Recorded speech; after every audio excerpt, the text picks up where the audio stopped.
is all about. If you understand liberty, you understand rights. You understand, of course, it's most important that we understand where our life and liberty comes from. And for me, it comes from a creator. It doesn't come from our government.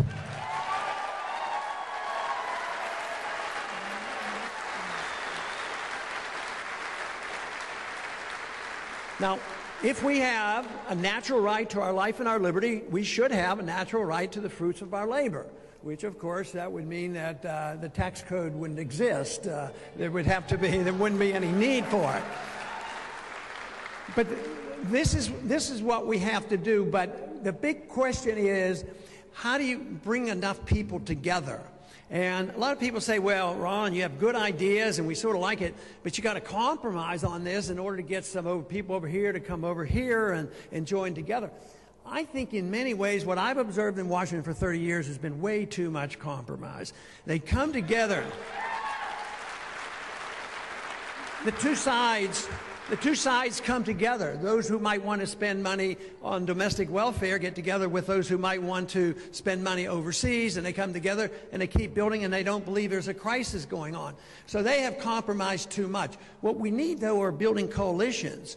Everybody has an interest in freedom. And when they understand this should bring people together. The easiest way for people to understand this is we do understand pretty well in this country about religious liberty. We know that you have a right to practice your religion. We know you have a right not to practice religion if you don't want.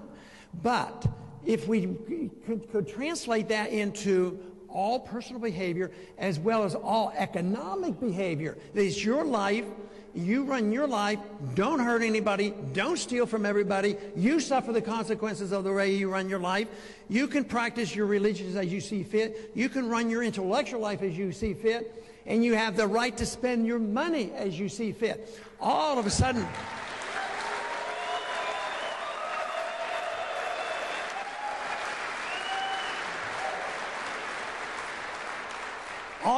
you see people agreeing, yeah, I like my freedom here, I like my freedom for this. So you come together, but you don't have to be judgmental and say, oh, he's using his freedom the wrong way. I want him to use his freedom the way I use my freedom. No, you can't do that. You have to be tolerant. People say, oh, no, you can't be tolerant. What if they do something that you don't like? Tolerance does not mean endorsement.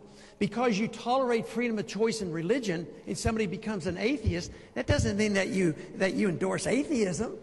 So we need to be more open about this. That is the only way we can bring the people together. It is the way you bring diversity together because it's a common cause, and the common cause is liberty.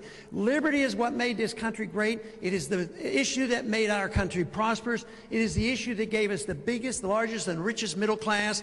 And if we don't do it, we're going to lose it. So it's on the line, but I am encouraged. I've spoken out a long time, but there is a difference in the land today, and it's growing. I talk a lot about the young people. As far as I'm concerned, everybody in this room is under 30. Very good.